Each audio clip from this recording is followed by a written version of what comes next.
А вот у кого нет дома, таких проблем не возникает. Однако у людей без определенного места жительства с похолоданием появляется ряд других сложностей.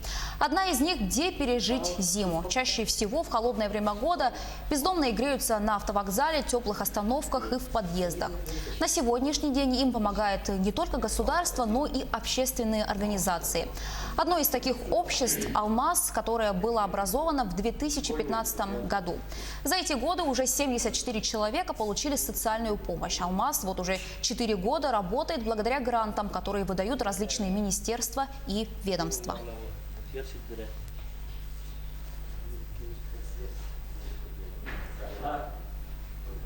В этом году мы выиграли грант Министерства по делам молодежи,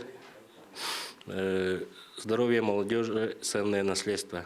Один проект, другой проект президента Российской Федерации «Трудом славен человек». И третий проект «Сила веры» в Министерстве труда и социальной защиты.